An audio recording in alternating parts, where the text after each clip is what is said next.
Travis here from Musical Note XTR, and this show we're talking about Grand Hotel. It was the winner of Best Picture of the Year in 1932. Now, there's probably quite a few reasons why film buffs would want to see this movie. I mean, it has the Barrymore brothers, it has Greta Garbo, Joan Crawford, Wallace Beery, Jean Hersholt, and Louis Stone. You know, it's one of those all-star cast type movies, but in my opinion, since this pertains to the playlist that this video is part of, there's really three standout reasons film buffs would want to see this movie. First of all, it is the second out of, as of 2013, 4 films without a Best Director nomination. The first one was Wings in the first Academy Awards in 1921. The third one was Driving Miss Daisy in 1989. Fourth one, that came out this year, Argo! Sorry, Ben Affleck. 2.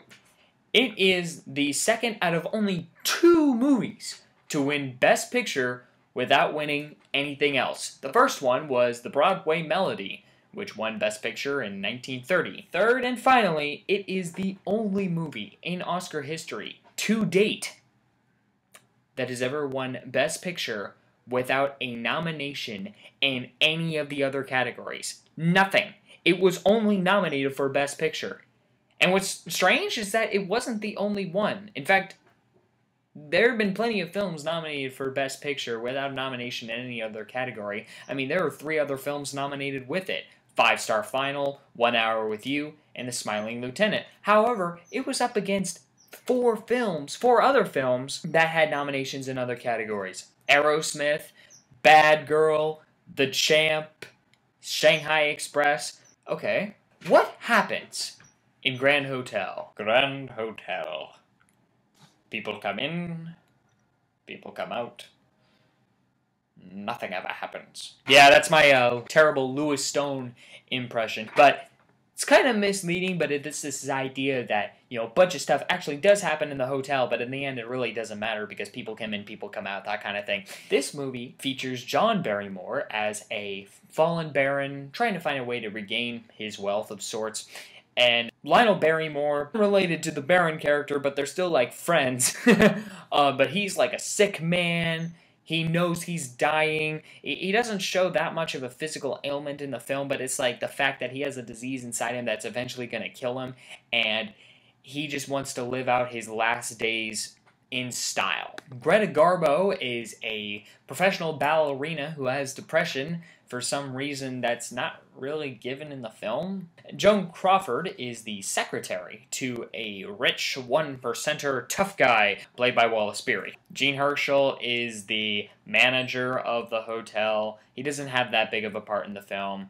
And Louis Stone plays Dr. Otenschlag, who is a doctor, a medical doctor who was in World War I, and he kind of looks like Two-Face from Batman because part of his face was scarred due to a grenade blast.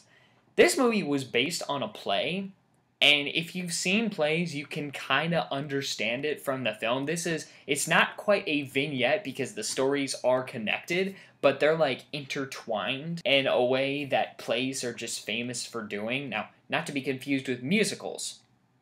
Those are something else. We're talking about plays. I don't really want to go into any more of what happens in the plot, because I feel like if I do, I would eventually spoil it. What I give you right now is the best I get without spoiling it. And you know I don't like to spoil these movies.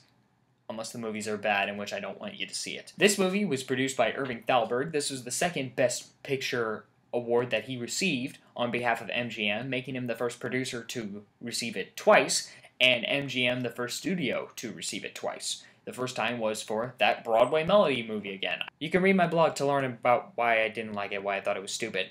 But for this movie, I figured there were 2 ways that I could review it.